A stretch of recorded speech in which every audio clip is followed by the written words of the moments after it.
Okay, baik. Assalamualaikum dan salam sejahtera. Bagi saya dalam seminit, saya nak share dahulu kepada social media The Market Specialist. Kemudian kita akan bermula sebentar ya.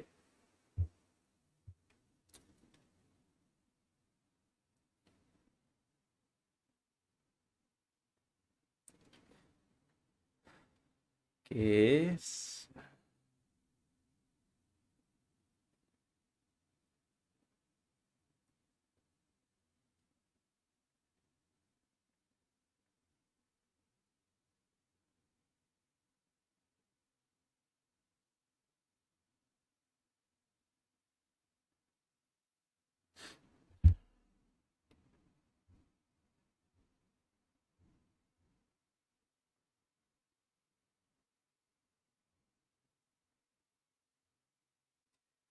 Okay, baik. Bagi saya dalam beberapa saat. Sekejap saya nak share di channel public ataupun di social media The Market Specialist. Kemudian kita akan bermula sebentar.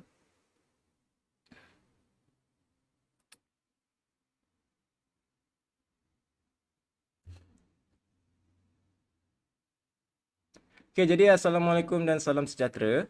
Assalamualaikum dan salam sejahtera. Sekejap. Baik, saya pun nak kena tengok live di phone saya juga.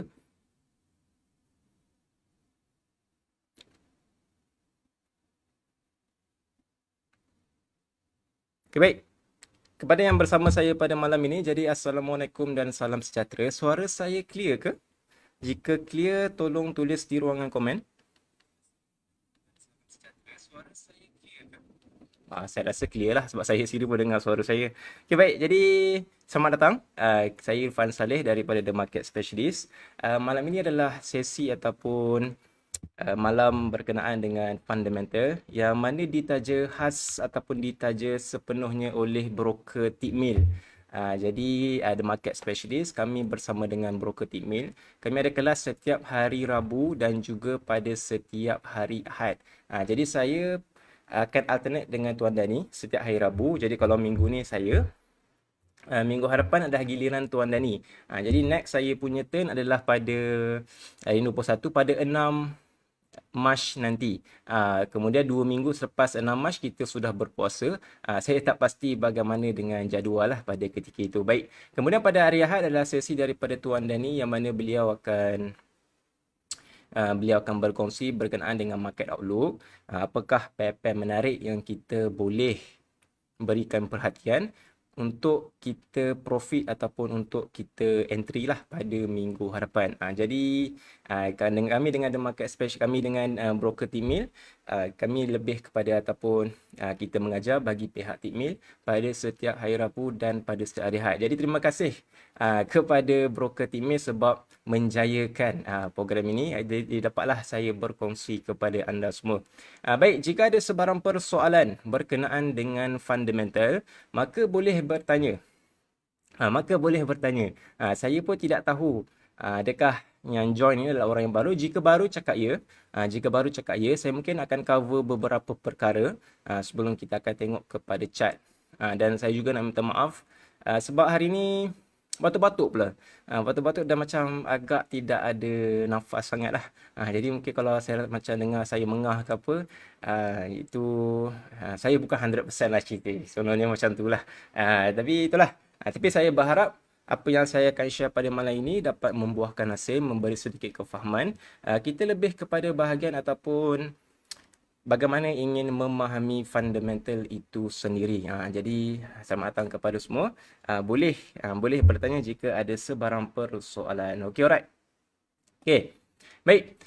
Jadi pertamanya ataupun seperti biasa, kita akan bermula dengan disclaimer yang mana perdagangan mata wang mempunyai risiko yang tinggi. Jadi trading terutamanya adalah sebuah perniagaan yang mana kemungkinan untuk kita rugi berbanding untung adalah lebih tinggi sebenarnya. Jadi FX ataupun forex trading bukanlah satu skim cepat kaya. Sekiranya anda masuk ke dalam industri ini dengan bermodalkan mungkin $50, anda ingin jadikan sebagai $1000, itu adalah perkara yang tidak logik dan tidak munasabah. Boleh jadi ataupun besar kemungkinan anda akan loss 99 kali, satu kali baru anda berjaya. untuk menjadikan $50 menjadi 1,000 USD. Itulah. Jadi kena realistik. Ini adalah pelaburan. Bila kita cakap pasal pelaburan, ataupun kalau anda pernah baca buku Robert Kiyosaki, 4 kuadran, bahagian I investment memang memerlukan kepada duit lebihan. Ini bukan bidang yang mana kalau kita hanya ada modal $100 sahaja. Memang dengan $100 lah kita nak makan pada bulan tersebut, nak sara kehidupan dan sebagainya, maka tidak disarankan ataupun kita memang kalau boleh nak kata haramkan, jangan masuklah ataupun jangan langsung untuk cuba menceburi bidang ini sebab dia ada risiko yang tinggi. Kena faham perkara sedemikian. Kena faham dan kena juga untuk meluangkan masa untuk belajar, berguru, barulah dapat konsistensi tersebut. Baik, kemudian apa yang akan saya share pada malam ini lebih kepada sebagai penunjuk arah bagi jangka sederhana dan jangka panjang. Dalam arti kata lain, kalau anda nak buat entry buy, sell, TPSL, nak exit, nak break even dan sebagainya, gunakan analisis teknikal. Dan apa yang saya share pada malam ini hanyalah lebih kepada asas dalam memahami fundamental. Kita tidak akan sentuh kepada bahagian intermediate ataupun advance sebab itu hanya akan memeningkan kepala kita sahaja. Jadi tak perlu saya berguru dengan saya berguru pun bila masuk kepada bahagian advance, bahagian intermediate berkenaan dengan data mining, saya dah malas dah. Saya dah macam tak apalah, tak perlu. Bagi saya tidak perlu sampai terlalu advance untuk fundamental untuk mendapatkan konsistensi tersebut. Ataupun itulah untuk mendapatkan kemampuan untuk kita profit dengan konsisten. Baik, alright. Baik, jadi kepada 8 orang yang memandang, boleh komen hi. Saya tak tahu adakah 8 orang ni adalah bot ataupun memang ada yang bersama saya. Jadi jika ada yang bersama, tolong tulis hi. Tolong tulis hi. Jadi saya tahulah ada yang sebenarnya sedang mendengar. Yang takut macam, ini 8 orang ke, 8 robot ke, ataupun saya tak pasti. Jadi tolong komen hi di ruangan komen supaya saya tahu bahawa ada sebenarnya yang sedang bersama dengan saya. Hadir terbaik, kita ada Tuan Rashid, kita ada Dexter, kita ada Faiz. Hai, jadi terima kasih sebab komen. Jadi alhamdulillah lah. Alhamdulillah, ingat semua robot-robot kau benda kan. Okey, bagi yang belum makan minum, silalah berbuat demikian. Saya jangkakan mungkin dalam sejam suku, bergantung kepada keadaan batuk saya, tekak saya ni lah. Harapnya kita akan beroleh ataupun kita dapat berkongsi lah. Okey, baik. Jadi kita akan go through dulu beberapa perkara kenapa dan apa itu fundamental, terma-terma penting seperti hawkish dan juga dovish. Bagaimana memahami fundamental. Kemudian kita akan tengok daripada sudut chart. Terutamanya kita akan beri penekanan terhadap kadar faedah melibatkan Amerika Syarikat. Dan bagaimana kadar faedah ni, expectation berkenaan dengan interest rate dia boleh berubah-ubah. Dan mana nak tengok bagaimanakah ataupun perubahan tersebut, bagaimana dia berlaku dan bagaimana dia memberi kesan kepada mata wang USD lah. Kita akan tengok lebih kepada untuk memberi gambaran yang jelas, overview yang betul kepada anda semua. Okey, baik. Hai Tuan, hai Cikgu, kita ada Muhammad Ali dan juga kita ada Tuan Ashraf. Jadi selamat datang kepada semua. Baik, pertama sekali adalah saya pernah terbaca, kawan saya dulu dia pernah bercakap, walau apa-apa pun yang kita lakukan, kena bermula dengan kenapa. Start with why. Buku daripada Simon Sinek. Bagi saya adalah buku yang baik yang mana dia menceritakan kenapa setiap perbuatan tu dia perlu bermula dengan kenapa. Okey, baik. Jadi kita kena tanya ataupun kita kena berinform dulu. Saya nak informkan kepada anda kenapa perlunya fundamental, barulah kita pergi kepada apa itu fundamental. Baik.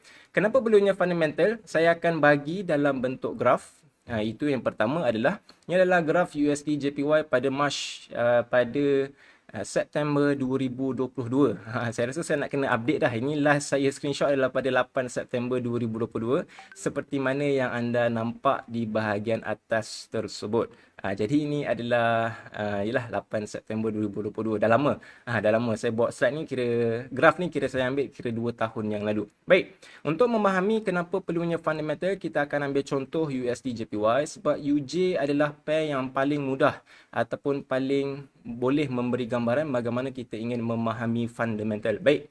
Persoalan yang pertama ataupun persoalan yang paling utama adalah apa yang menyebabkan USD JPY naik bermula 4 Mac 2022 dan kenaikan tersebut bukan kenaikan yang biasa. Jika berdasarkan screenshot yang saya tunjukkan kepada anda, ini adalah kenaikan sekitar 3000 pips. Untuk currency untuk naik sekitar 3,000 pips bukan satu nilai yang kecil. Kalau kita ambil contoh sebagai Brexit. Brexit lebih kurang dalam 2,800 pips. Kita buka dekat TradingView sekejap sekejap. Okay, kita buka je. Kalau ada yang kata mungkin ada yang mungkin tak nampak chart ke apa, tolong bagi tahu, saya kecilkan sedikit saya punya kamera tersebut. Waalaikumsalam Cik Feza. Okay, baik, kita ambil contoh GBP USD. Alamak, ni apa ni? Oh, ni stock. Okay, patutlah tak dapat. Okay, ni dekat broker FXCM. Kita launch chart dulu. Kita tengok kepada Brexit terlebih dahulu. Brexit nak tahu dia mudah je. Kita pergi sahaja kepada time frame daily. Okey, kita zoom out. Yang ni kalau anda nampak ni, ini adalah yang saya gunakan untuk letak dekat buku Rahsia Dunia Mata Wang. Ada support 3 Black Crows, 3 White Soldier tu. Yang tu saya gunakan untuk letak di buku Rahsia Dunia Mata Wang. Jadi kalau belum dapatkan, boleh dapatkan. Alhamdulillah hari ni kita dah pecah 100 naskah terjual di TikTok sahaja. Terima kasih kepada yang support. Jadi Brexit berlaku pada tahun 2016. Yang ni. Saya rasa tak perlu pergi jauh. Kita nampak ada satu candle besar ni. Inilah Brexit. Brexit. So lebih kurang dalam horizontal. Kita ambil daripada share. Alamak. Saya dah lama pula tak guna ni. Horizontal line. Okey, baik. Okey, lebih kurang dalam berapa ni? 2,800 pip. 2,800 pip jika saya tak salah, daripada 1.5 pergi kepada 1.32. Ini adalah candle daily. Tapi ini dalam sehari lah. Dalam sehari berlaku kejatuhan lebih kurang 2,800 pips disebabkan oleh Brexit. Ini bukanlah comparison yang one to one, tetapi apa yang berlaku kepada USD JPY walaupun mengambil masa daripada Mac sampai kepada September, pada ketika itu USD JPY telah rally sekitar 3,000 pips dan perkara ini dapat diceritakan daripada sudut fundamental, yang mana kalau kita faham kita boleh plan untuk buy sahaja USD JPY pada ketika ini dan tidak langsung memasuki sell. Sebab kita dapat clue ataupun daripada sudut fundamental kita tahu dia akan bergerak one way sampailah kepada bulan September ada satu candle ataupun ada intervention yang menceritakan bahawa kenaikan tersebut mungkin tidak berpanjangan sampailah kepada intervention kedua pada bulan Oktober 2022. Jadi untuk makluman, pada Oktober 2022, USD JPY telah melakukan paras tinggi pada tahun tersebut 151.8. So lebih kurang dalam 3,800 pips lah. Kemudian carta yang kedua untuk USD CHF adalah kenapa tiba-tiba USD CHF melakukan kejatuhan lebih kurang 300 pips dalam tempoh 24 jam. So dalam tempoh sehari lah. Jadi kenapa? Ini adalah persoalan kenapa perlunya fundamental. Sebab-sebab yang begini, yang sebab pergerakan one way, kemudian berlakunya kejatuhan secara mendadak jika kita tidak beri perhatian kepada berita yang diterbitkan. So itulah dua persoalan utama, kita hold dulu dekat situ. Okey, baik. Kenapa perlunya fundamental? Apa yang saya boleh katakan adalah pertama, mendapat gambaran keseluruhan sesuatu mata wang, dan kedua, untuk mengelak daripada terkena kejutan seperti kejatuhan 300 pips untuk USD CHF. UCHF bukanlah satu pair yang bagi saya melakukan pergerakan yang besar dalam harian. Tiba-tiba berlaku 300 pip tu bagi saya besar lah. Even kalau kita ambil contoh sebagai NFP, tempoh baru-baru ni NFP ataupun CPI, yang mana untuk gold melakukan sampai 400 pips, tapi untuk GBP USD misalnya baru jatuh lebih kurang dalam 100 ke 150 pips sahaja. Ini USD CHF dalam tempoh 24 jam lebih kurang 300 pips lah. So besar. Baik. Apa itu fundamental? Mudah sahaja. Menilai tahap kesihatan ekonomi negara daripada 3 sudut, iaitu daripada sudut ekonomi, sosial dan politik. Logiknya adalah jika ekonomi berada dalam keadaan yang baik, maka mata wang akan mengukuh, dan sebaliknya. Cuma bila kita cakap pasal ekonomi baik, mata wang mengukuh, perkara ini mungkin tidak applicable kepada Malaysia sekarang sebab daripada Bank Negara Malaysia, jika saya tak salah nama Gubernur adalah Abdul Rashid. Saya kenal nama Gubernur Bank Pusat lain, saya tak kenal nama Gubernur Bank Negara sendiri so minta maaf lah kepada Bank Negara Malaysia Okay, tak apa. Baik, menurut BNM, ekonomi Malaysia berada dalam keadaan yang baik, tetapi kenapa ringgit Malaysia, kita maklum semalam saya maklum dia naik kepada 4 4.79, 4.8. Hari ini saya tak pasti, saya tak tengok USD MLR. Jadi kalau bukan disebabkan oleh ekonomi, maka ada faktor-faktor luaran yang mempengaruhi pergerakan USD MLR pada ketika ini. Okey, alright. Baik. Seperti biasa, selamat datang kepada 10 orang yang bersama saya pada malam ini. Jika ada sebarang persoalan, boleh bertanya. Jangan malu, jangan segan. Sebab saya hanya buat kelas 2 minggu sekali sahaja. Dan saya buat secara online. Dan jika anda nak join kelas secara offline, hari Sabtu ini saya ada buat. Untuk ahli the market specialist, trader-trader community the market specialist, kita buat di trading house pada hari Sabtu ini jam 10 sampai jam 1 petang. Cuma slot saya mungkin dalam 11.30 sampai jam 1 lah. Kalau nak join, itu saya akan ajar secara offline lah. Saya dah lama tak mengajar secara offline. Saya last pada bulan puasa tahun lepas. Sudah hampir setahun lah. Hampir setahun saya bercuti daripada mengajar secara offline. Alright, baik. Okay, kita go through kepada terma penting ataupun dalam erti kata lain, singkatan kepada bank pusat utama. Kita maklum ada 8 mata wang utama. AUD, NZD, CAD, CHF, USD, Euro, GBP, JPY. Jadi kita nak kena tahu 8 bank pusat ataupun apakah bank pusat yang mewakili negara tersebut, terutamanya singkatan-singkatan mereka. Kita ada RBNZ. Kalau tak nampak beritahu. Kalau tak nampak beritahu. Kita ada RBNZ, kita ada RBA, apakah BOC? BOJ, SNB, ECB, BOE, Federal Reserve, Fed. Jadi kesingkatan ini perlu tahu sebab kalau kita baca berita di portal-portal bahasa Inggeris, berkemungkinan besar mereka akan menggunakan singkatan-singkatan ini. Jadi nak kena tahu dahulu. Kemudian berkenaan dengan hawkish dan juga dovish. Saya pun nak kena update pasal hawkish dan juga dovish sebab dekat buku Rahsia Dunia Mata Wang saya pakai gambar yang berlainan. Okey, tapi untuk memudahkan anda untuk faham, hawkish kita boleh anggap macam pendirian yang optimistik. Yang mana bila kita cakap hawkish sahaja, dia biasanya disusuli dengan kekuatan mata wang. Itu mudah nak faham. Bila contoh anda tengok kenyataan berbentuk dovish ataupun dovish BOE, mesti disusuli dengan kelemahan mata wang GBP. Jadi hawkish kita boleh dalam satu sudut yang daripada satu perspektif kita boleh anggap sebagai optimistik. Jadi bila optimistik dia macam okeylah, mata wang akan mengukuh.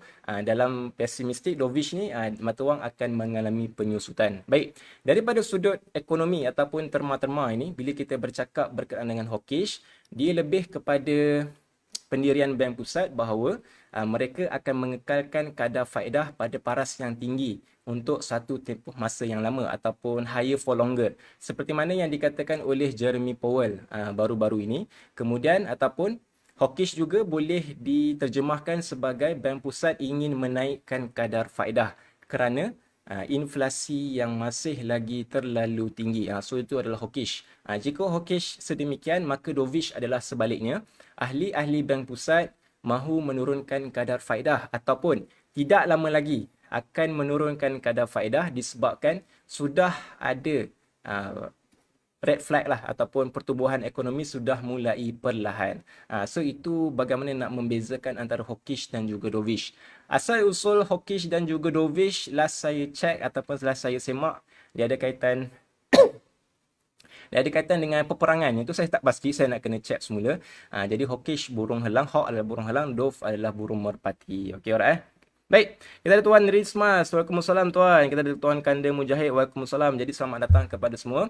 Kita baru masuk kepada terma penting. Kita belum lagi pergi kepada chart lah. Jadi hari ini kita akan lebih kepada tengok chart ataupun kita akan sentuh berkenaan dengan kadar faedah. Bagaimana kadar faedah boleh mendorong pergerakan mata wang. Okey, baik. Alright. Baik, seterusnya adalah gambaran mudah fundamental. Kenapa? Bagi saya dalam apa yang saya share berkenaan dengan fundamental, benda yang paling penting adalah bagaimana kita ingin memahami fundamental sebenarnya. Sebab bila saya first time belajar, bila saya buat artikel, saya mula dalam trading ni bermula dengan tulis artikel. So kita tulis artikel, kemudian kita tengok orang trading, news dan sebagainya. Antara ataupun benda yang kita maklum ataupun yang benda yang kita pandang bila kita cakap pasal fundamental mesti berkenaan dengan high impact news. Okey, cuma timbul persoalan, takkan fundamental itu sekadar high impact news sahaja. Kemudian dalam banyak-banyak high impact news, kita tengok dekat my Facebook. Kita tengok dekat my Facebook. Okey, dalam banyak-banyak high impact news, takkanlah semua high impact news kita nak kena beri perhatian. Banyak tu. Banyak tu. Takkan semua kita nak kena beri perhatian. Jadi timbul persoalan-persoalan ini. Jadi saya kaji-kaji, kita baca lagi. Oh, rupa-rupanya ada beberapa komponen yang membentuk apa yang dipanggil sebagai fundamental itu sendiri. Ini adalah di My Facebook, ini adalah di Forex Factory. Kita buka kepada minggu ini punya high impact news. Okey, banyak. Kita ada AUD warna merah, kita ada CAD warna merah. Kita ada pagi tadi AUD warna merah. Nanti kita ada pagi nanti. Kita ada FOMC meeting minutes pun warna merah. PMI banyak pula tu. PMI Perancis warna merah, PMI Jerman warna merah, PMI GBP warna merah. Jadi terlalu banyak warna merah, takkanlah semua kita nak beri perhatian. Jawapannya tidak. Jawapannya tidak. Okey, kita proceed terlebih dahulu. Baik. Bagi saya nak faham berkenaan dengan fundamental, kita faham dengan perkara ataupun gambar rajah ini. Yang mana dia adalah satu kitaran berkenaan dengan dasar monetary itu sendiri. Bila kita bercakap pasal dasar monetary, maka benda yang paling utama ataupun benda paling core, paling teras di dalam fundamental itu adalah berkenaan dengan kadar faedah. Kita main noise dulu . Okay. Benda paling teras adalah berkenaan dengan kadar faedah itu sendiri.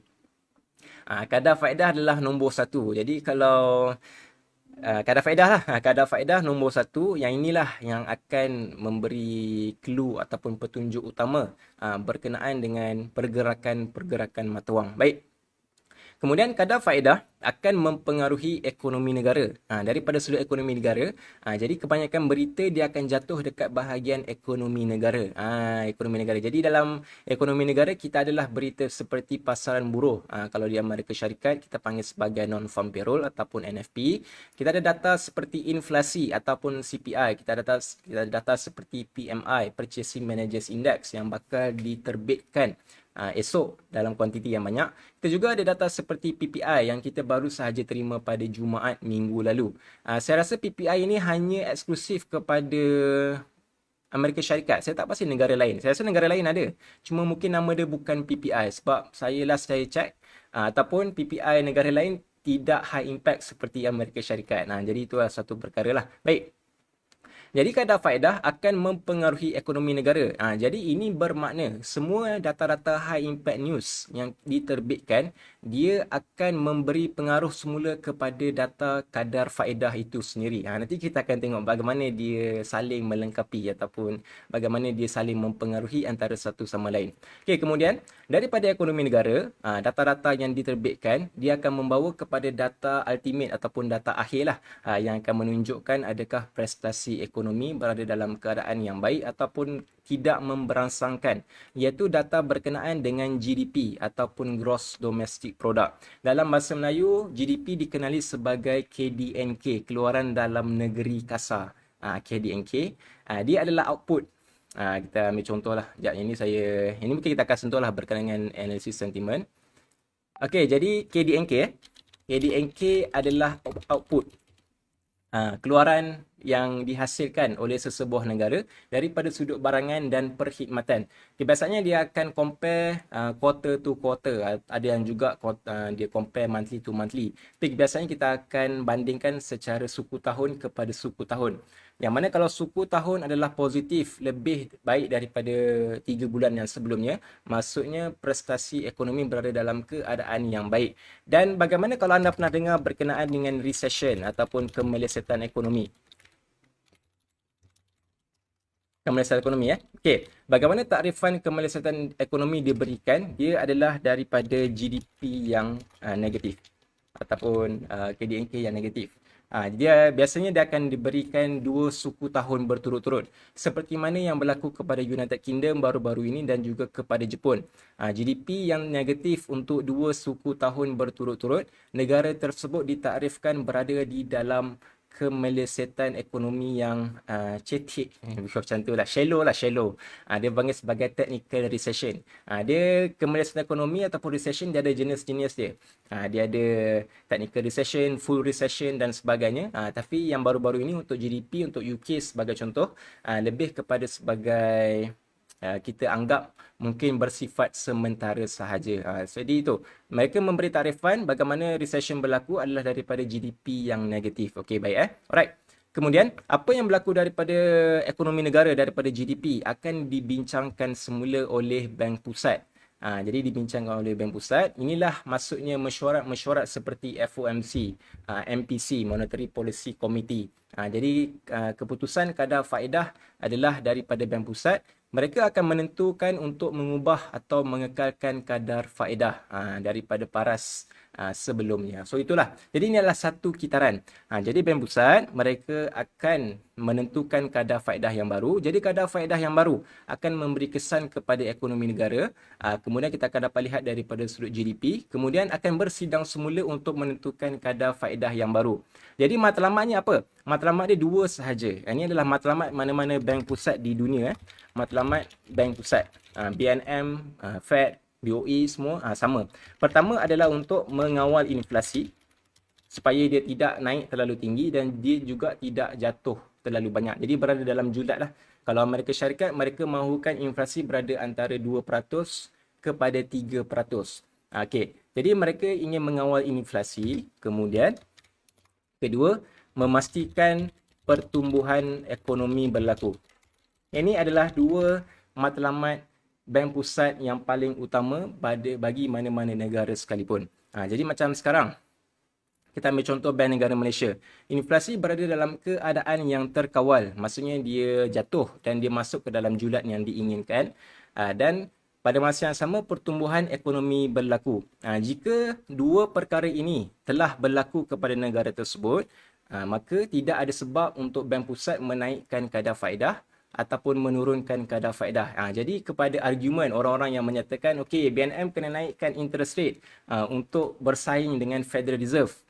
Disebabkan dua perkara ini telah tercapai, maka tidak ada sebab untuk Bank Pusat menaikkan kadar faedah ataupun menurunkan kadar faedah.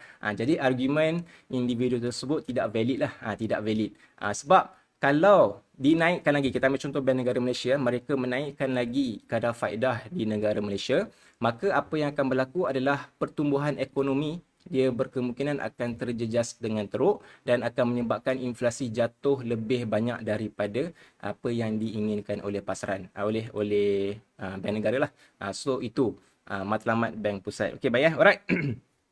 Okey, jadi faham tak? Okey, ini kita baru nak sentuh pasal bagaimana kita ingin memahami fundamental dalam kerangka dunia mata wang. So itu, boleh faham. Okey, jadi dekat sini sebenarnya kita dah tahu dah ataupun dah ada 5 berita. At least ada 5 berita yang anda boleh beri perhatian.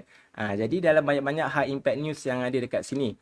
Okey, berita pertama yang anda nak kena beri tumpuan adalah berita apa-apa berita berkenaan dengan kadar faedah. Tak kisahlah berita tersebut dia jadi medium impact ataupun high impact. Kenapa saya katakan medium impact? Sebab berita berkenaan dengan kadar faedah untuk negara seperti Switzerland, Kanada dan juga New Zealand pernah jatuh sebagai medium impact news di MyFXbook. Jadi walaupun medium impact news, anda jangan abaikan sebab itulah berita paling penting dalam mana-mana berita sekalipun. Berita berkenaan dengan kadar faedah. Jadi dia bukan soal high impact news, medium impact news ataupun low impact news. Dia actually apakah berita yang diterbitkan itu yang kita perlu beri perhatian. Sebab tu kalau anda perasan, bila saya buka MyFXbook ataupun saya buka Forex Factory, saya tidak buka hanya high impact news sahaja. Saya akan buka kedua-dua medium impact dan juga high impact news. Itu untuk makluman anda. Kemudian berita yang kedua adalah apa-apa berita berkenaan dengan pasaran buruh ataupun NFP. Sebagai contoh, NFP pada 2 Februari untuk Amerika Syarikat telah membawa kejatuhan lebih kurang 400 pips untuk gold. Saya ambil gold. Ini di dalam frame H1 2 Februari. 2 Februari adalah dekat sini. Kita zoom in sedikit lah. 2 Februari adalah dekat sini. Okay, lebih kurang ini adalah candle NFP. Candle NFP untuk hourly, 1 jam sahaja lebih kurang dalam 270 pips. Bukan 400 lah. 270 pips. Ini adalah pada 2 Februari. Jadi ini adalah berita yang boleh secara individu boleh membawa pergerakan yang besar.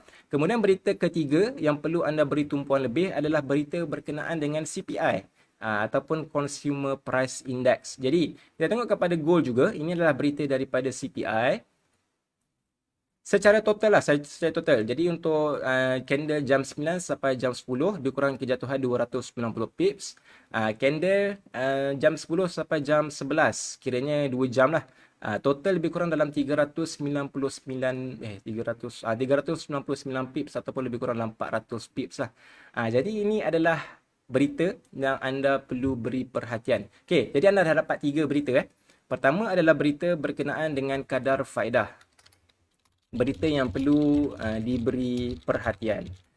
Pertamanya adalah kadar faedah, kedua adalah NFP, ataupun kalau dekat negara lain mereka panggil sebagai data pasaran buruh lah. Yang mana kalau anda nampak ada employment change, ada apa tadi, pasar gaji, pasar unemployment, itu adalah berita berkenaan dengan pasaran buruh. Okey, kemudian kita ada data ataupun berita CPI yang mana anda perlu beri perhatian. Inflasi CPI adalah inflasi. Okey, berita seterusnya yang anda perlu beri perhatian. Saya tak akan ambil PMI dan PPI sebab kebiasaannya dia tidak akan membawa pergerakan yang besar secara individu. Jadi kita hanya fokus kepada yang seterusnya, yang keempat adalah berita berkenaan dengan GDP. GDP. Jadi berita keempat yang anda perlu beri perhatian adalah berita daripada Gross Domestic Product. Minggu hadapan hari Rabu, Amerika Syarikat akan menerima data GDP yang seterusnya Rabu malam. Nanti kita akan tengoklah berita minggu depan.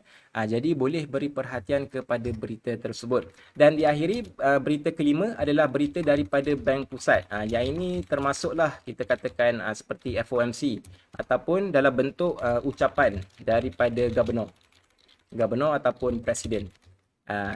Jadi ini adalah 5 berita yang anda perlu beri perhatian yang lebih. Bukan bermakna high impact news yang lain anda boleh abaikan. Tidak. Tak maaf. Terganas sangat pula. Terjatuh dia punya ni, mikrofon. Saya tak tu. Kejap. Saya tak jumpa pula dia punya magnet dia. Okey, baik. Berjaya. Tak maaf. Iklan. Okey, baik. Jadi 5 berita yang perlu diberi perhatian yang lebih. Inilah 5 berita. Jadi dalam banyak-banyak high impact news ini, ya, memang kita boleh beri perhatian kepada semua. Tapi kalau macam saya sendiri, saya tak akan menang tangan. Sebab terlampau banyak berita. Contoh, bagi saya, kita tidak perlu ambil kisah sangat pasal French dengan Jerman. Okey, soalan yang seterusnya. Kenapa Perancis dan Jerman, berita daripada dua negara ini diberi impak yang besar oleh Forex Factory? Jika anda tidak maklum, ini adalah disebabkan dalam Eurozone. Eurozone adalah negara-negara ataupun negara-negara yang mengguna pakai mata wang euro. Dalam Eurozone, ekonomi yang menyumbang kepada Eurozone terbesar yang pertama adalah Jerman, disusuli dengan Perancis. Ketiga, jika saya tak silap, adalah Itali, barulah Sepanyol. Jika saya tak silap lah. Tapi first tu biasanya adalah Jerman dan juga adalah Perancis itu sendiri. Jadi adakah anda perlu beri perhatian kepada PMI Perancis dan Jerman? Bagi saya tidak sebenarnya. Jadi untuk esok, anda boleh beri perhatian terus kepada Eurozone punya PMI pada jam 5 petang. Walaupun medium impact, tetapi ini adalah melibatkan kepada keseluruhan Eurozone itu sendiri. Okay. GBP seperti biasa boleh beri perhatian. Kemudian pada sebelah malam adalah kita akan menerima data PMI untuk Amerika Syarikat. Tuan Abdul Aziz, terima kasih hadir. Mantap, baik-baik. Jadi selamat datang kepada semua. Kita baru sahaja sentuh berkenaan dengan bagaimana ingin memahami fundamental dalam kerangka dunia mata wang. Seperti biasa, jika ada persoalan, silalah bertanya, jangan malu, jangan segan. Jangan malu, jangan segan. Saya pun masih belajar. Mungkin ada part yang saya juga perlu tambah baik supaya saya dapat memberi kefahaman yang lebih jitu dan mantap kepada anda semua. Okay, alright. Jadi 5 berita jadi kita teruskan kepada, ini mungkin saya tak sentuh lah. Okay, kita sentuh kepada kadar faedah terus. Kita sentuh kepada kadar faedah terus. Okay, baik. Dalam trading, kadar faedah adalah faktor terbesar dalam menentukan nilai sesuatu mata wang. Dalam trading, kadar faedah adalah faktor terbesar dalam menentukan nilai sesuatu mata wang dan hanya boleh ditetapkan oleh bank pusat. Sekiranya saya bila cakap pasal ni, saya mesti teringat. Ada orang dulu pernah bertanya kepada Rafizi berkenaan dengan OPR daripada Bank Negara Malaysia. Kalaulah Rafizi berkata, kita akan naik 0.25%, habislah kredibiliti bank pusat ataupun Bank Negara Malaysia pada ketika itu. Kerajaan tidak boleh masuk campur ataupun tidak boleh bagi cakap-cakap sedemikian sebab dia boleh menjatuhkan kredibiliti ataupun orang boleh kaitkan bahawa ada unsur manipulasi daripada kerajaan terhadap apa yang bakal ditentukan oleh bank pusat itu sendiri. Dan inilah kenapa hanya boleh ditetapkan oleh bank pusat. Kalau anda masih ingat tentang kejatuhan lira, Turki lira pada tahun 2019, 2018, 2020. Yang mana kalau anda masih ingatlah pada ketika itu ada yang menyatakan kita kena beli mata wang Turki lira untuk membantu meningkatkan nilai Turki lira itu sendiri. Kenapa kejatuhan untuk Turki lira berlaku? Antara faktor yang menyumbang kepada kejatuhan penyusutan nilai Turki lira pada ketika itu adalah adanya campur tangan daripada kerajaan Erdogan di dalam urusan bank pusat. Dia pernah yang mana gubernur tidak melakukan apa yang diinginkan oleh kerajaan, maka kerajaan pada ketika itu memecat gubernur tersebut, dia gantikan dengan gubernur yang pro kerajaan. Ini adalah tindakan yang akan menyebabkan berlakunya ataupun jatuhnya kredibiliti bank pusat. Orang tidak akan melabur di negara tersebut sebab orang tidak akan percaya dengan apa yang bakal dikatakan oleh bank pusat. Jadi dasar monetary ataupun kadar faedah hanya boleh ditetapkan oleh bank pusat sahaja. Itu untuk maklumat lah. Jadi kalau contoh anda terjumpa, ni semua salah kerajaan. Memanglah mungkin antara faktor kenapa ringgit Malaysia jatuh adalah daripada sudut faktor-faktor politik misalnya. Tetapi kita pun janganlah jadi seseorang yang kurang bijak. Semuanya kita salahkan pihak-pihak yang tertentu sahaja. So itulah sedikit. Baik.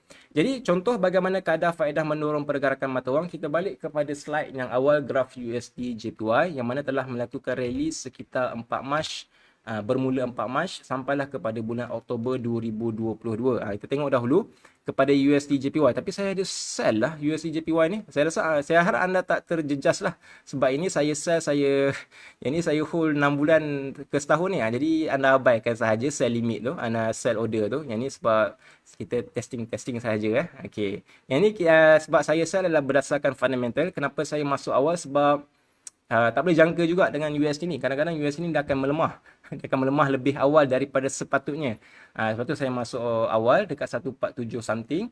Jadi kalau dia lepas 151 memang saya akan tambah lagi sell lah. Jadi sekarang tengah floating loss. Baik. Ini adalah pada Mac 2022. Anda abaikan sahaja kalau anda nampak order sell tersebut. Ini adalah pada Mac 2022. Jadi apa yang berlaku pada 2000 Oktober 2022, pada ketika ini harga USD JPY melakukan kenaikan sehingga 151.8. Ini adalah contoh seperti mana apa yang saya tunjukkan kepada anda di dalam graf yang saya tunjukkan, kongsikan pada ketika ini. Alright. Baik. Ini adalah contoh. Kita teruskan dahulu. Baik. Persoalan yang seterusnya adalah bagaimana kadar faedah yang tinggi boleh menyebabkan mata wang mengukuh. Kita balik kepada argumen. Ada yang bertanya ataupun ada yang mencadangkan kepada bank negara. Bank negara kena naikkan kadar faedah untuk bersaing ataupun untuk menghalang ataupun mengehadkan kemarahan USD berbanding ringgit Malaysia. Kenapa? Bila kadar faedah dinaikkan, biasanya disusuli dengan kekuatan mata wang. Benda ini dia ada kaitan ataupun cara paling mudah nak memahami. Anda boleh rujuk semula ataupun kita kena memahami apakah yang dimaksudkan dengan fixed deposit itu sendiri. Ialah itu FD lah. Anda pergilah kepada mana-mana bank sekalipun, bank Sotong ke, bank Harimau ke, bank, saya ingat saya tahu dua bank lain dia bank haiwan juga ke. Saya tahu dua bank tu dia Sotong dengan Harimau. Ada bank lain tu dia haiwan ni. Kalau ada mungkin boleh inform juga sebab at least saya ada contoh yang ketiga lah. Bank Sotong ataupun bank Harimau Malaya. Anda pergilah kepada mana bank sekalipun. Biasanya memang mereka ada menawarkan FD. Baik, FD ini adalah kita laburkan, sebagai contoh, kita ambil contoh di sebelah kanan. Kita laburkan RM10,000. Dalam masa tempoh 12 bulan, kita akan menerima pulangan sebanyak 3.05% ataupun secara mudahnya, secara angka adalah RM305 profit daripada pelaburan RM10,000 tersebut. Apa kaitan dengan kadar faedah? Apabila kadar faedah dinaikkan oleh bank negara, maka pulangan FD ini biasanya dia akan turut mengalami kenaikan. Contoh, kalau kita katakan bank negara menetapkan OPR pada 4%, bank sotong mungkin akan memberikan FD dengan pulangan sebanyak 4.2%. Bila pelabur-pelabur dari luar tengok, oh, negara Malaysia sekarang interest rate pada 4%. Dia compare dengan negara seperti Indonesia sebagai contoh. Indonesia hanya 2% sahaja. Jadi pelabur dah tahu bila mana dia masuk ataupun dia menabur kepada Malaysia, dia akan mendapat pulangan yang lebih tinggi. Sebab Malaysia kadar faedah 4% berbanding negara Indonesia. Jadi itulah bagaimana ataupun contoh mudah bagaimana kita ingin memahami kalau kenapa apabila berlakunya kenaikan kadar faedah, dia akan disusuli dengan kekuatan mata wang negara terbabit. Okey, boleh faham Okey, alright Cun. Baik, seperti biasa, okey, kalau ada persoalan, jangan malu, jangan segan, boleh bertanya. Tujuan kadar faedah naik dan turun, kita dah ada cover pada awal tadi. Kadar faedah dinaikkan disebabkan oleh inflasi, hawkish dan dovish tadi. Kadar faedah turun disebabkan oleh kebimbangan terhadap pertumbuhan ekonomi. Contoh paling mudah adalah pada ketika COVID-19. COVID-19 yang mana kadar faedah, semua negara menurunkan kadar faedah kecuali Jepun jika saya tak silap.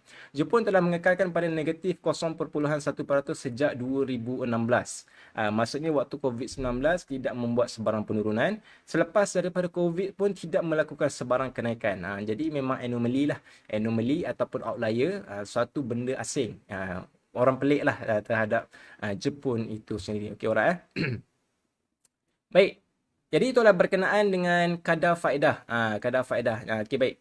Kadar faedah jika kita tengok kepada chart USD JPY adalah sebab kenapa UJ mengalami kenaikan lebih kurang 3,800 pips, maka kejatuhan USD JPY yang berterusan juga akan disebabkan apabila Federal Reserve mula menurunkan kadar faedah. Pegang itu bila nanti Federal Reserve dijangka ataupun memberi isyarat akan membuat penurunan kadar faedah, pada ketika itu kita jangkakan emas akan melakukan all time high yang baru ataupun dia akan kekal pada paras yang lebih tinggi daripada sekarang.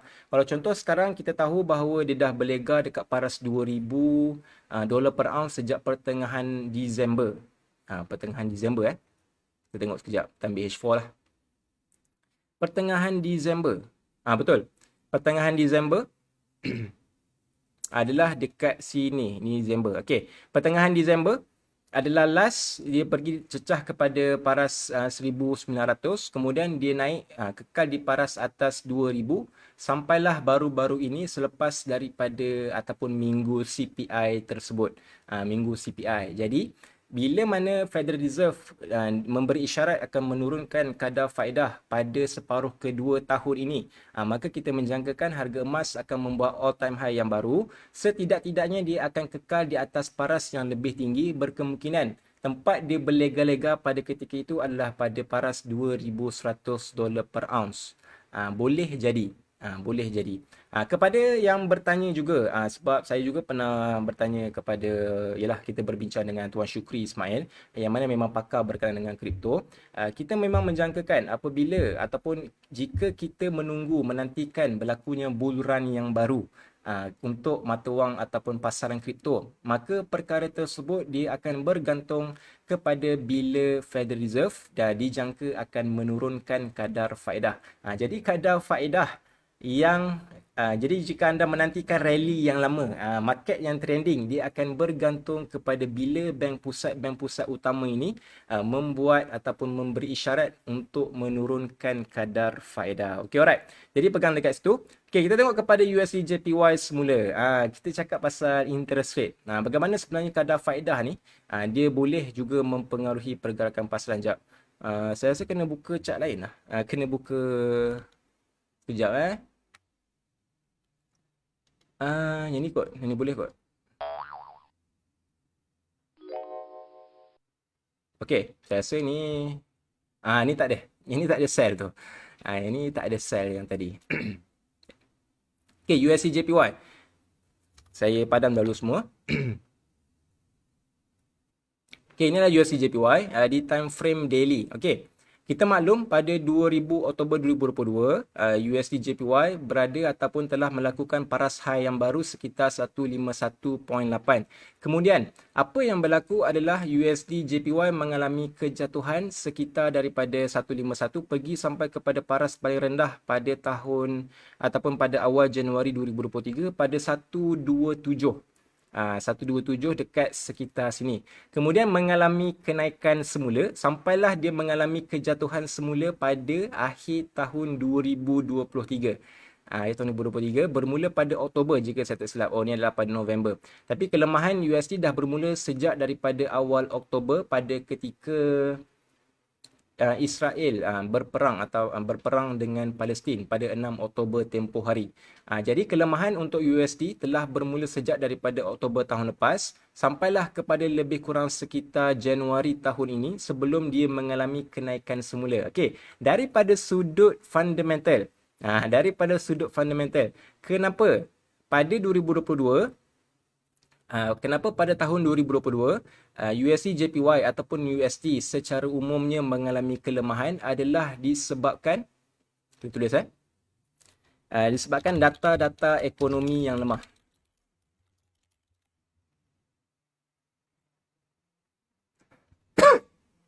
Okey, adalah disebabkan oleh data-data ekonomi yang lemah. Baik, apa kesan ataupun apa implikasi bila data-data ekonomi ini mengalami kelemahan, data-data ekonomi yang lemah? Okey. Bila data-data ekonomi mengalami kelemahan, apa yang berlaku adalah daripada sudut pasaran, mereka menjangkakan bahawa Fed akan terpaksa menurunkan kadar faedah ataupun interest rate.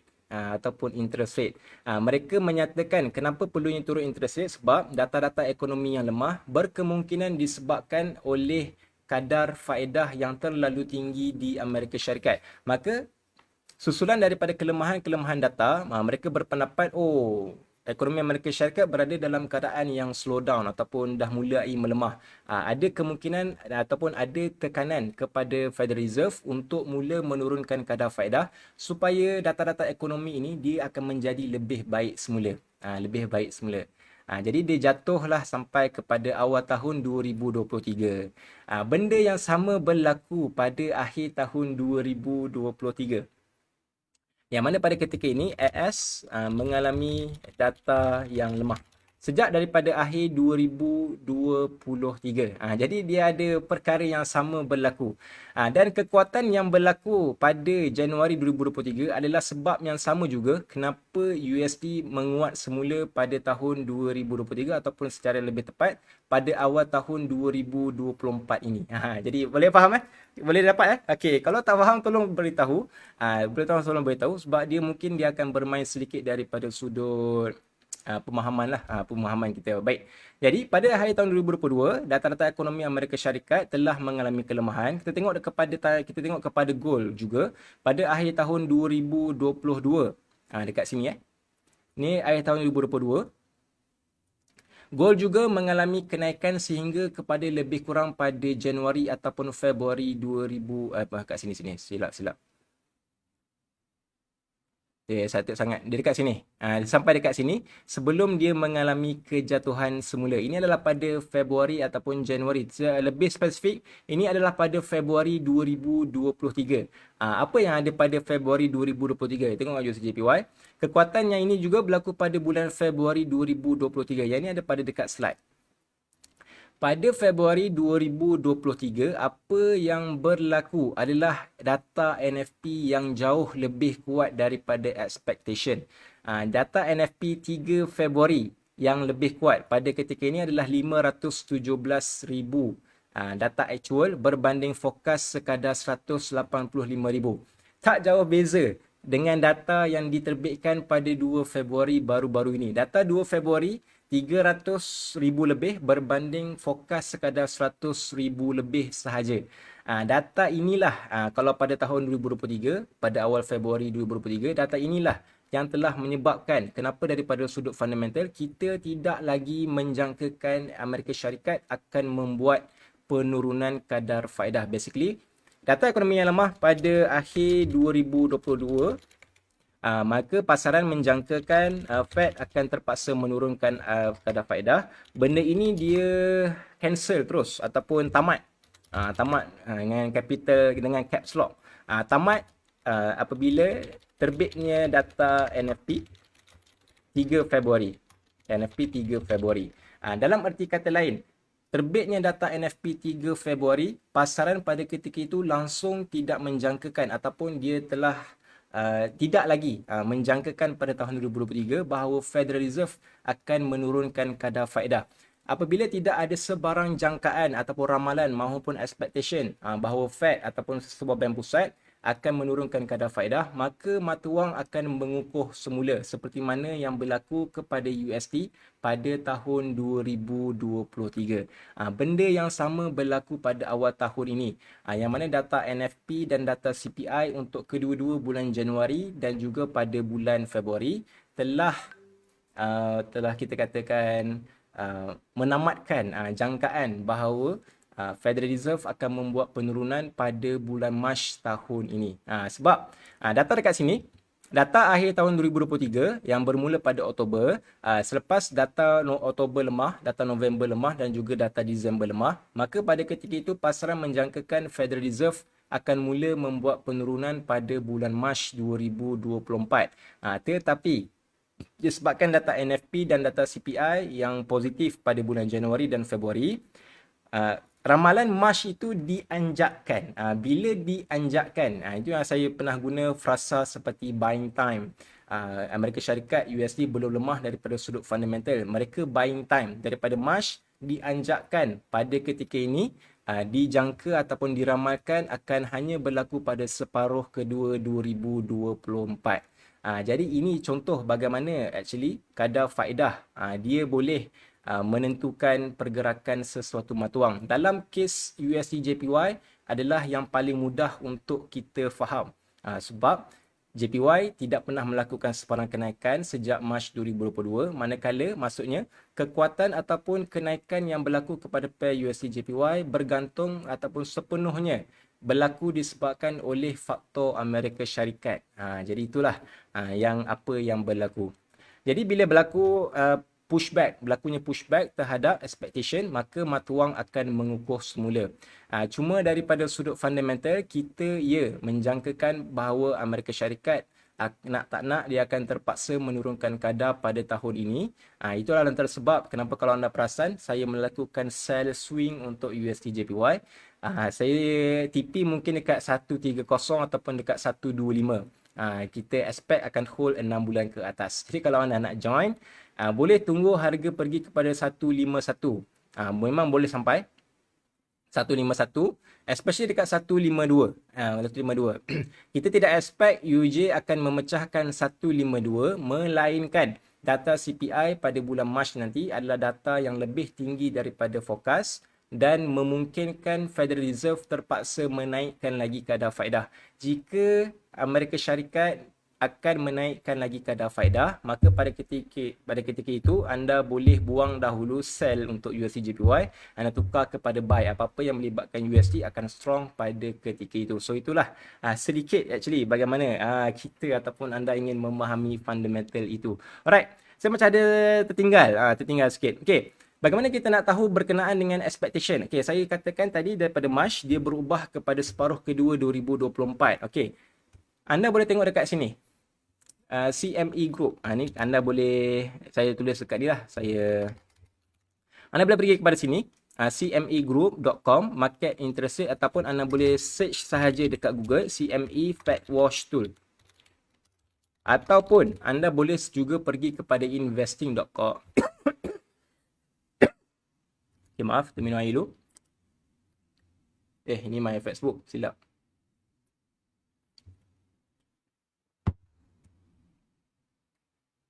Pergi kepada bahagian tools. Anda tekan Fed Rate Monitor Tool. Sama sahaja seperti yang tadi. Okey, Fed Rate Monitor Tool adalah expectation daripada pasaran berkenaan dengan jangkaan kadar faedah di Amerika Syarikat. Okey, kita pergi kepada CME Fed Watch Tool terlebih dahulu. Baik, jadi ini adalah graf expectation daripada pasaran untuk bulan Mac 2024. Jadi next FOMC adalah pada 20 Mac 2024. Pada tarikh tersebut, apa yang berlaku ataupun apa yang dijangkakan adalah Fed akan hold, maksudnya kekal pada 5.5%. Sebanyak 93.5% peserta pasaran menjangkakan perkara terbabit. Hanya 6.5 sahaja yang expect bahawa Fed akan menurunkan kadar faedah. Saya tidak bersetuju. Fed akan hold. Fed akan hold. Tidak ada sebab untuk turunkan kadar faedah sekarang. Sebab data inflasi masih lebih tinggi daripada expectation dan data NFP juga menunjukkan prestasi yang memberangsangkan. Baik, kita pergi kepada next pada FOMC selepas 20 Mac iaitu pada 1 Mei 2024. Jadi selepas raya lah, selepas raya. Mereka pun mungkin nak beraya kot. Sebab tu last pada 20 Mac mungkin nak berpuasa kan. Okey, 1 Mei 2024, kita tengok majoriti masih lagi berpendapat bahawa Fed tidak akan membuat sebarang penurunan kadar. Sebab 64% berpendapat ataupun menjangkakan Fed akan hold, akan pause pada 5.5%. 33.4% yang menjangkakan akan menurunkan 0.25%. Ada juga 2% yang menjangkakan Fed akan turunkan sebanyak 0.5%. Baik, kita pergi kepada FOMC yang berikutnya adalah pada 12 Jun 2024. Okey, bila kita lihat kepada jangkaan expectation daripada pasaran berkenaan dengan FOMC pada 12 Jun, pada ketika ini kita dapat melihat majoriti berpendapat bahawa Fed akan mula menurunkan interest rate pada bulan tersebut ataupun pada FOMC tersebut. Hanya 22% sahaja yang menjangkakan Fed akan hold pada 12 Jun 2024. Selebihnya menjangkakan Fed akan menurunkan kadar faedah. Okey. Persoalannya ataupun bila kita cakap berkenaan dengan probability, kenapa kita nak kena tahu pasal Amerika Syarikat? Sebab USD adalah mata wang nombor 1 dunia. Dan kejatuhan untuk mata wang USD akan membawa kepada kekuatan untuk kebanyakan ataupun majoriti mata wang yang lain. Termasuklah ringgit Malaysia, termasuklah JPY, termasuklah euro, termasuklah GBP.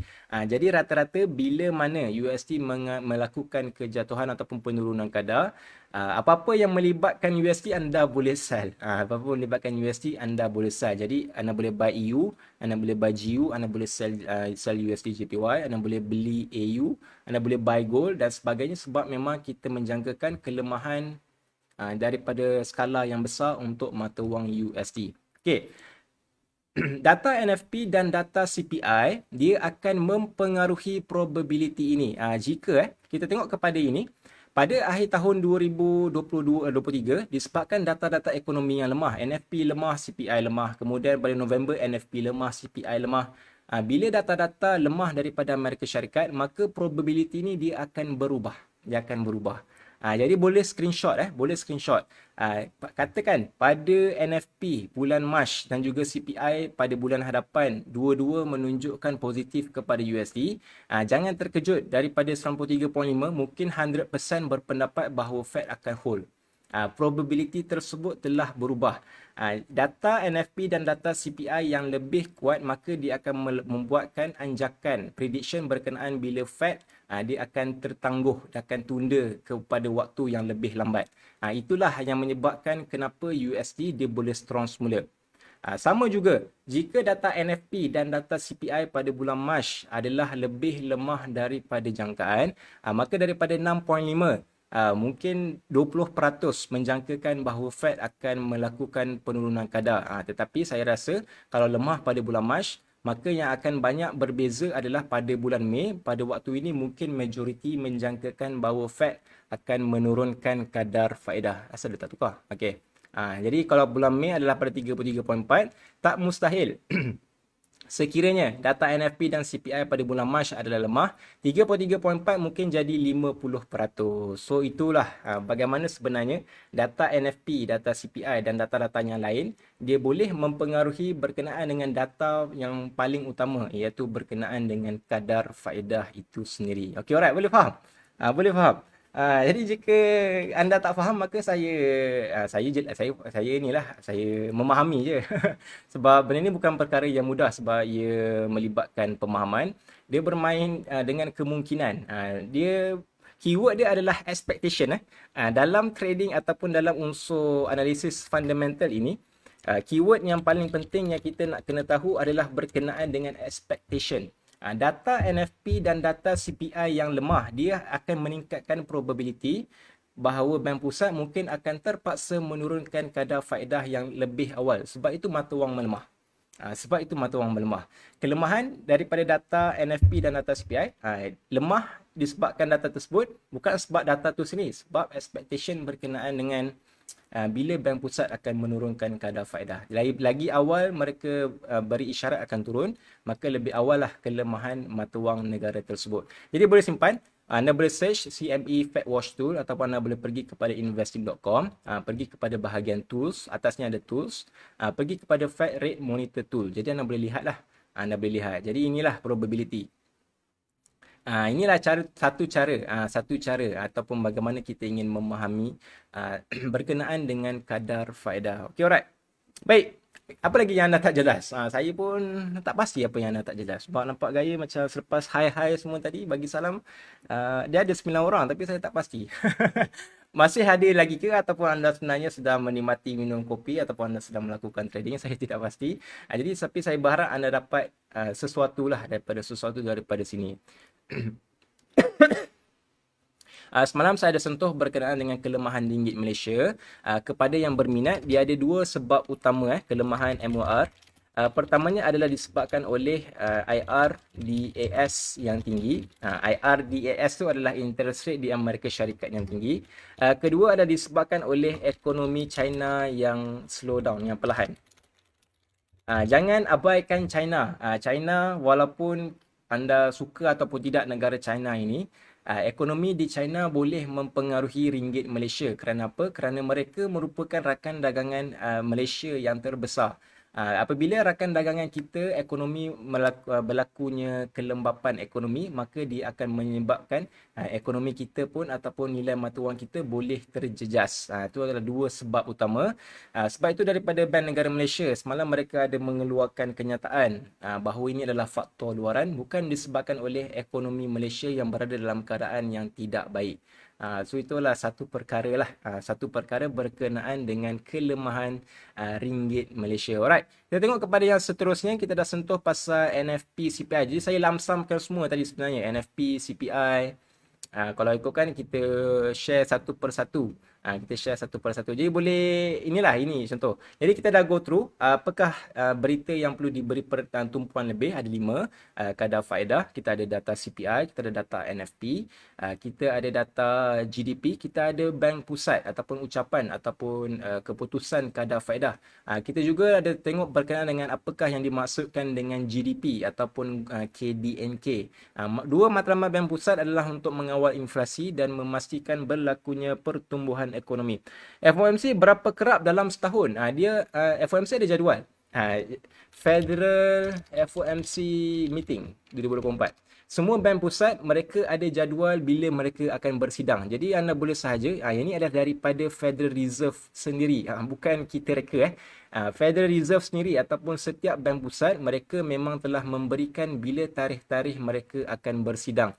Jadi kalau tengok dekat Federal Reserve ada 8 mesyuarat setahun.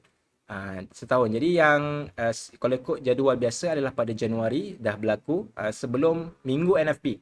Minggu NFP next adalah pada 19 kepada 20 Mac. Kemudian pada Mei April, 30 April dan 1 Mei. Kemudian kita ada pada Jun, Julai, September, November dan Disember. Jadi semua bank pusat. Ada juga bank pusat yang bersidang setiap bulan seperti Reserve Bank of Australia jika saya tak silap. Dia setiap bulan dia akan bersidang. Jadi macam, banyak betul berita kadar faedah diorang ni. Itulah. Jadi dia bergantung kepada bank pusat tersebut. Dan jangan keliru juga, FOMC bukan kadar faedah ya. FOMC merujuk kepada Federal Open Committee Market. Federal Open Market Committee jika saya tak silap. Kalau saya silap, minta maaf lah. FOMC merujuk kepada Federal Open Market Committee, iaitu ahli-ahli Federal Reserve yang terlibat menentukan kadar faedah di Amerika Syarikat. Kalau Bank Negara Malaysia, ahli-ahli yang bertanggungjawab menentukan kadar faedah ataupun OPR dipanggil sebagai MPC ataupun Monetary Policy Committee. Saya tak berjaya pula dengan keyboard. Okey, baik. Monetary Policy Committee. Bank of England juga pakai MPC. Terma-terma ini dia bergantung juga kepada bank pusat sebab ada yang berkata, okey, hari ini ada FOMC yang mana seolah menyatakan bahawa FOMC merujuk kepada kadar faedah. Bukan. FOMC adalah ahli-ahli Federal Reserve yang bertanggungjawab menentukan kadar faedah di Amerika Syarikat. So itulah sedikit makluman kepada anda. Jadi itu kita dah sentuh bagaimana ni. Jadi disebabkan oleh faktor fundamental ataupun jangkaan bahawa Federal Reserve diramalkan akan menurunkan kadar faedah pada tahun ini, separuh kedua 2024. Itulah sebab kenapa saya melakukan sell untuk USD JPY dan saya akan hold dalam satu tempoh masa yang lama. Jika anda nak tengok berkenaan dengan prediction, anda boleh pergi kepada ING. Okey, anda cari ING. Ini saya search dahulu. Boleh pergi kepada website ini, anda boleh bookmark. Ting.ing.com. Boleh pergi kepada ting.ing.com, boleh bookmark. Anda cari search keyword G10. Okay, anda pergi kepada G10. Sekejap, loading.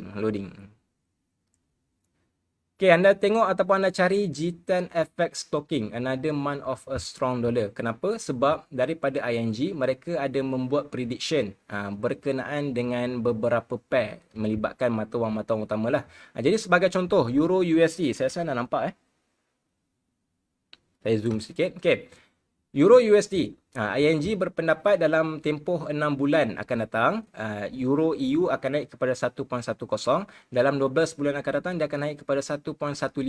USD JPY dalam tempoh 12 bulan dijangka jatuh kepada 1.30.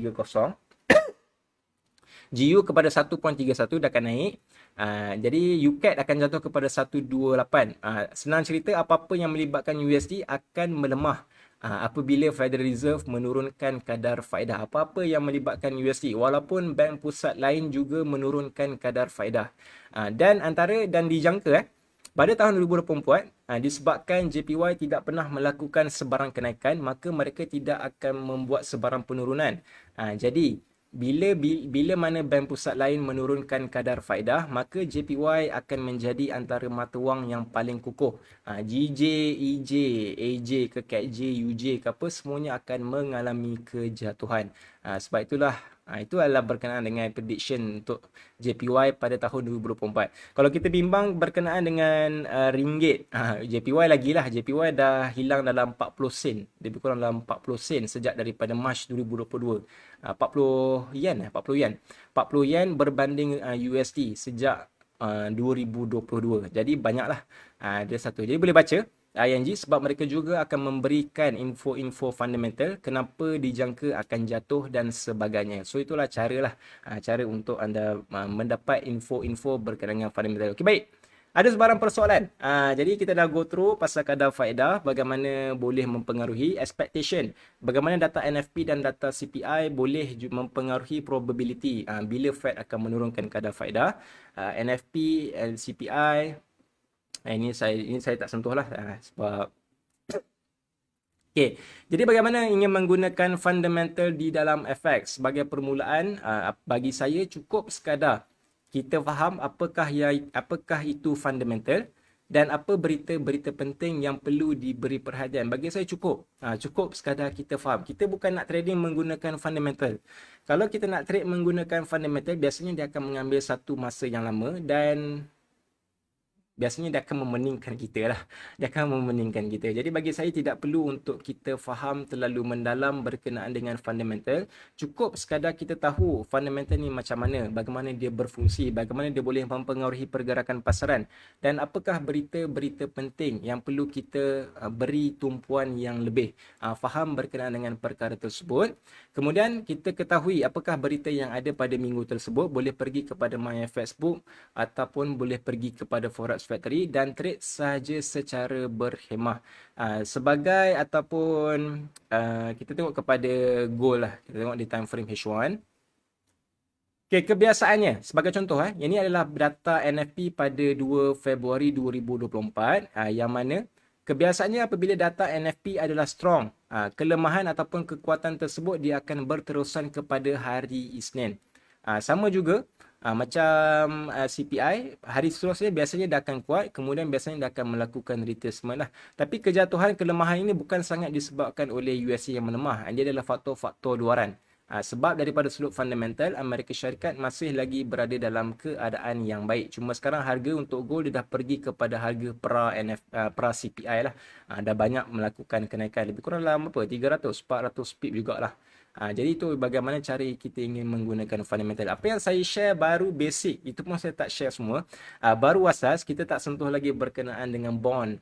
Kita tak sentuh lagi berkenaan dengan sentimen sedikit. Dan ada beberapa perkara yang lain. Ini baru basic. Kita tak sentuh lagi kepada data mining ataupun cara nak melakukan entry bersandarkan kepada fundamental. Jadi itulah sedikit sebanyak saya rasa apa yang bagi saya perkongsian kita pada malam ini. Kalau ada persoalan, silalah bertanya. Sebelum kita habiskan dalam 2-3 minit lagi, boleh bertanya kalau ada sebarang persoalan. Kelas ini insyaAllah kita akan buat setiap 2 minggu. Yang ini adalah kelas yang ditaja khas oleh broker Tikmil. Jadi terima kasih kepada broker Tikmil sebab menjayakan satu kelas yang bagi saya boleh memberi kefahaman berkenaan dengan fundamental. Kita ialah dah terlalu ramai yang berbicara berkenaan dengan teknikal. Dalam The Market Specialist pun kita ada 3 orang, Tuan Adham, Tuan Dani, Tuan Q, yang mana kalau mereka akan buat live akan sembang berkenaan dengan fundamental, buat mapping, live trade, live education. Fundamental tak ramai sangat. Ada beberapa orang yang ada share pasal fundamental. Kita ataupun saya tidaklah menyatakan saya yang paling baik sebab saya tidak pernah menggalakkan anda untuk trade news. Itu yang pertama. Dan saya pula lebih kepada ingin memberikan pemahaman kepada anda berkenaan dengan bagaimana fundamental berfungsi di dalam trading itu sendiri. Sentimen kita tak sentuh. Asset safe haven kita tak sentuh. Sentimen, faktor ataupun satu topik yang menarik mungkin kita akan share pada waktu akan datang. Jadi jika ada sebarang persoalan boleh bertanya. Kalau nak join kepada yang berada di Lembah Kelang, saya akan buat kelas. The Market Specialist kita akan buat kelas pada hari Sabtu nanti.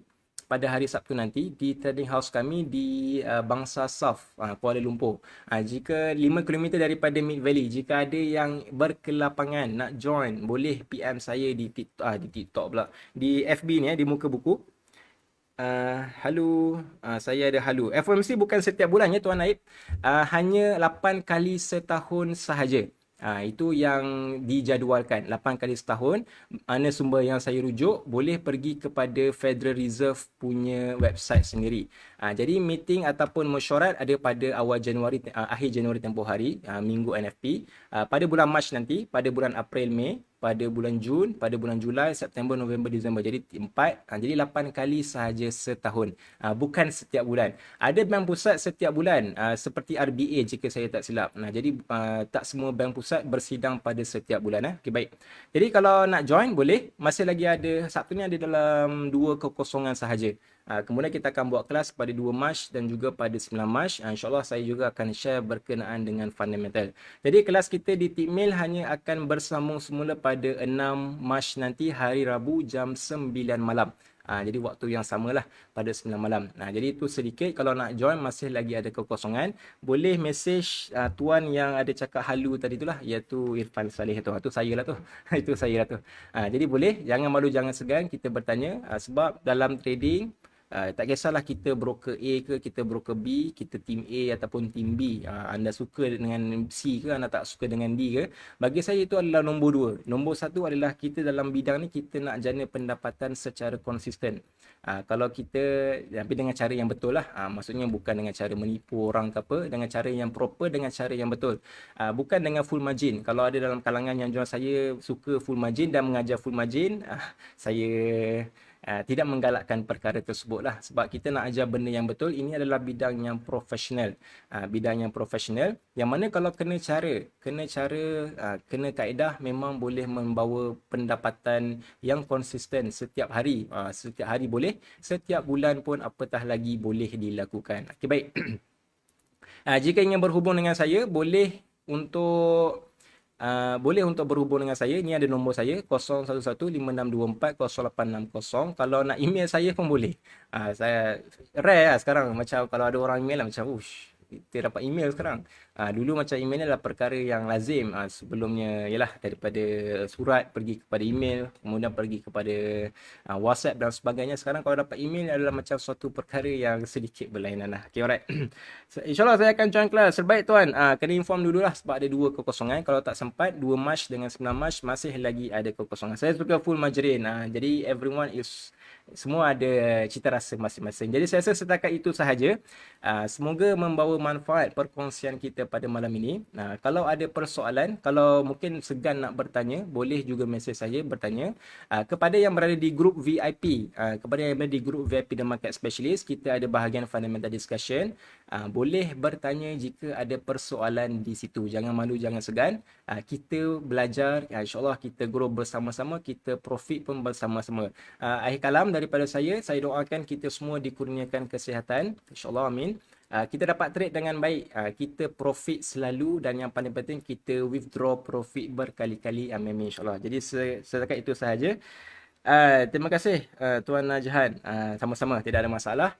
InsyaAllah semoga kita profit dengan konsisten, amin, insyaAllah. Jadi sekian daripada saya, kita jumpa lagi. Assalamualaikum dan salam sejahtera.